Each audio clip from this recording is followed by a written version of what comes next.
Bonsoir à toutes, bonsoir à tous. Donc, je vais essayer de passer relativement à l'ombre pour pas être en contre-jour, tout en regardant où je marche, parce que on est une région à calcaire. Il n'y a pas que des jolis serpents qui me veulent du bien si on marche dessus.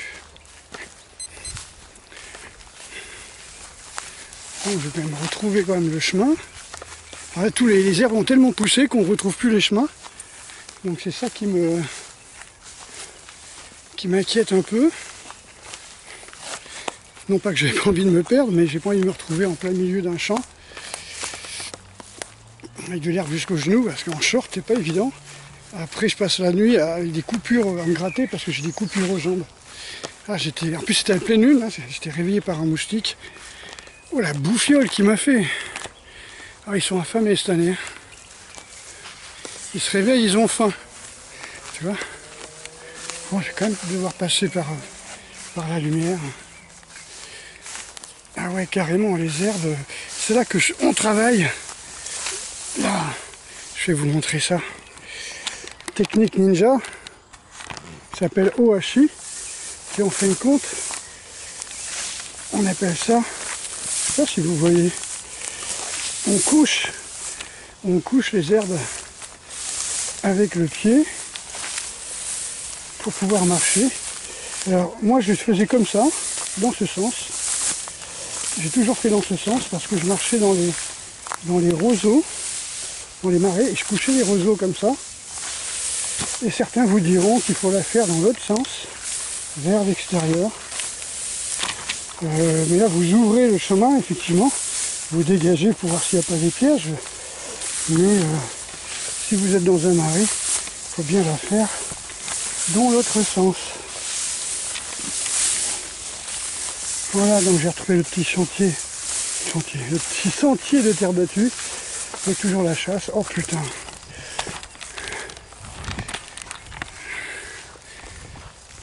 Ah, je crois qu'ils étaient restés à La Rochelle pour la Gay Pride, mais non. Bon, est-ce que vous avez vu à quelle sauce on va être mangé? Bon, désolé pour les lives, j'arrive pas. Ah, c'est de pire en pire, hein, vous avez vu sur les lives, c'est de pire en pire, c'est de plus en plus coupé.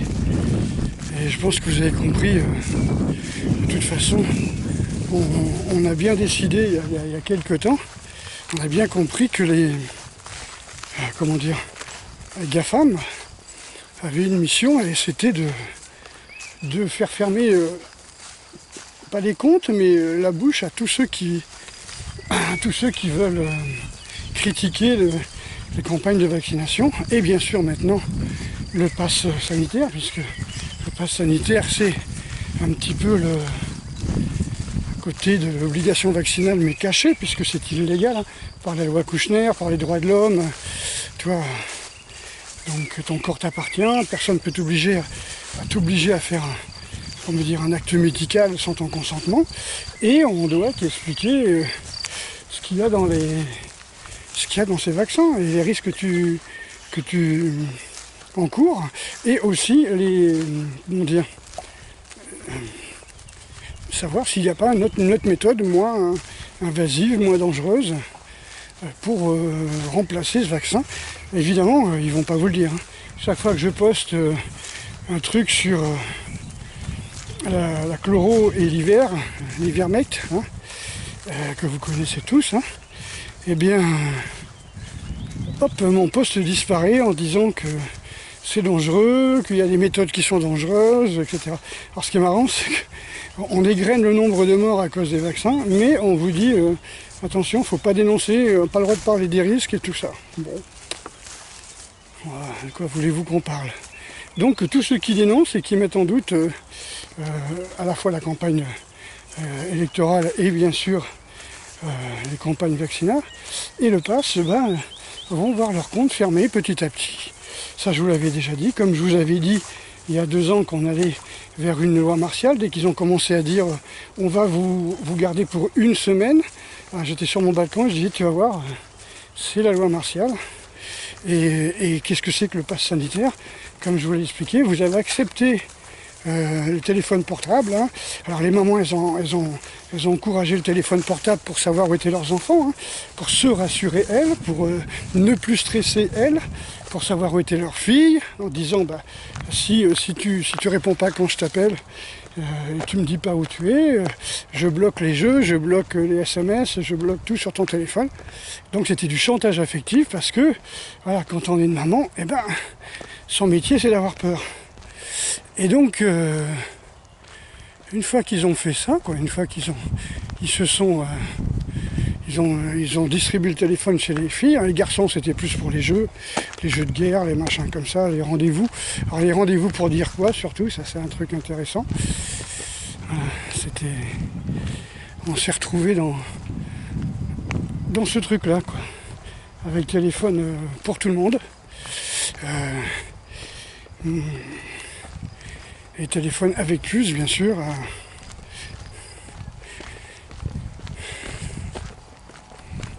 Bonjour. Alors quand je parle de puce, hein, puce géolocalisation, etc. Puce pour écouter ce que tu dis, hein, même quand le téléphone est fermé. Et moi j'ai très très vite compris, dès qu'il y a eu cette histoire de téléphone, que la puce RFID allait suivre.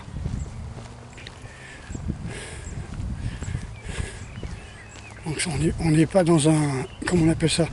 On n'est pas dans l'expectative là. Voilà quoi. Maintenant vous avez un QR code. Après sur ce QR code il y aura toute votre identité. Alors ça moi j'ai déjà vu il y a, je sais pas moi, il y a 5 ans quoi. La sécurité sociale en rêvait, hein, d'avoir une carte numérique, c'est-à-dire que vous ayez un pass numérique, hein, le pass santé, hein, je ne sais plus comment ils avaient appelé ça, hein. C'était un truc numérique, comment dire, avec toutes vos, comment on peut dire, toutes vos informations personnelles sur la santé. Hein. Maintenant, c'était réservé théoriquement aux médecins et à la Sécu. Maintenant, on va vous demander, avant de rentrer dans un resto, de montrer que vous n'êtes pas fiévreux, vous n'êtes pas malade, vous n'êtes pas sidéen, vous n'êtes pas Covid, vous n'avez pas donc pas Covid, c'est-à-dire vous n'avez pas des traces de SARS-CoV-2 dans votre corps, hein, c'est-à-dire que les 30 dernières années, vous n'avez jamais eu ni la grippe, ni un rhume, ni croisé dans votre vie quelqu'un qui avait la grippe ou un rhume ces 30 dernières années. Donc là, c'est bien grand foutage de gueule. Alors ça, c'est les parcours qu'ils ont fait, mais qu'ils n'ont jamais terminé. C'est pas mal, ça. Ils commencent des parcours du cœur, des parcours sportifs, et puis ils ne finissent pas. Je ne sais pas si vous voyez. Il manque les barres. Voilà, il n'y a pas de barres. Alors le bois est en train de sécher. Le bois est en train de se fendre. Je ne sais pas si vous voyez. C'est pas très sécurisant, hein. Le bois est en train de se fondre au soleil. Bon, bah, c'est pour les gamins, hein. Quand ils vont se mettre dessus, ça va faire tout drôle.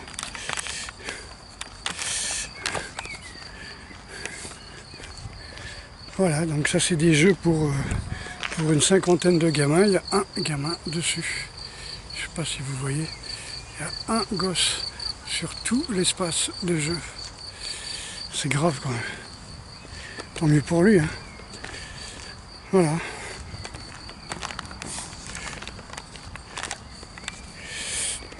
Donc qu'est-ce que ça va donner?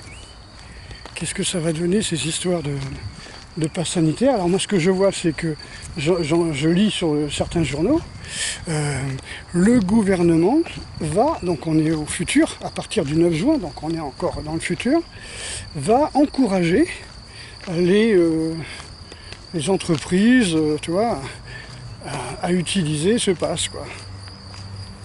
Et quand on regarde d'autres postes, on voit le pass est obligatoire, le QR code est obligatoire. Vous voyez, c'est un petit peu le principe qu'ils avaient déjà fait pour plein de choses, hein.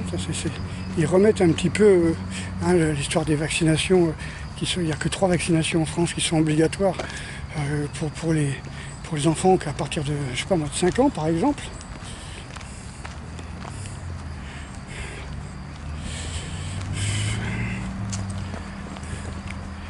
Et on va vous dire que que c'est obligatoire, que toutes les vaccinations, les rappels et tout ça, c'est obligatoire.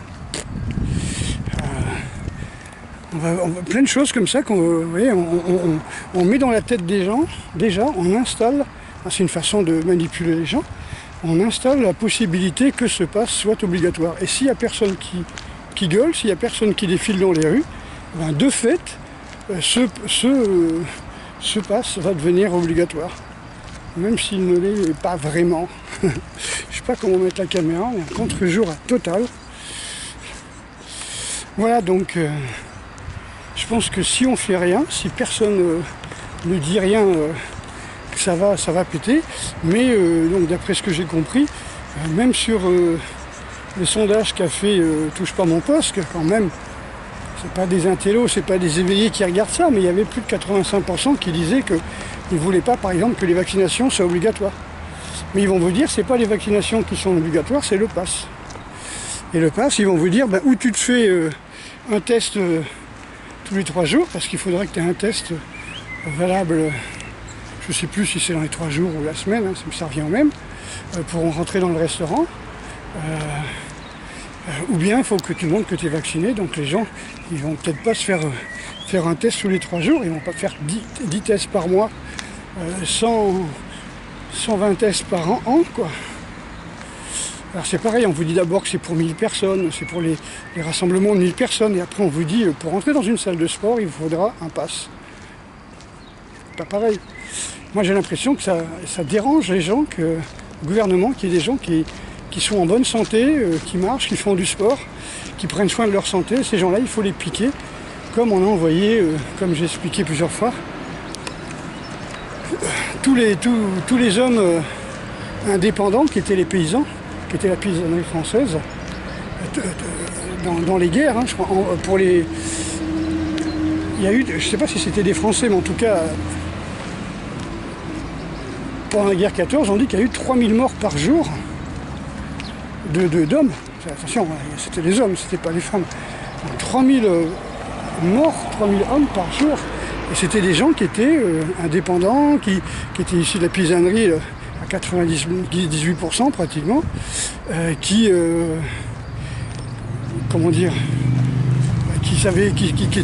n'avaient pas besoin de l'industrie, qui étaient indépendants, quoi, qui n'avaient pas besoin de médicaments, qui connaissaient les plantes, qui étaient pratiquement pas malades.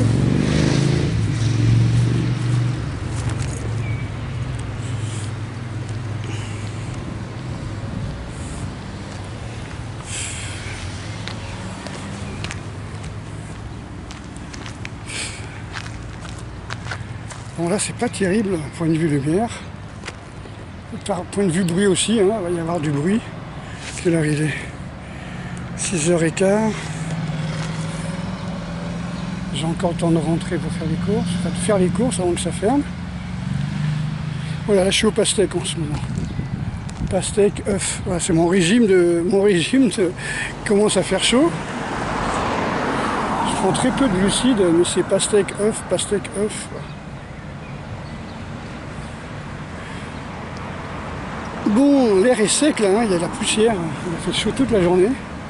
Il n'y a pas un pet d'humidité. On verra, ça change. Hein.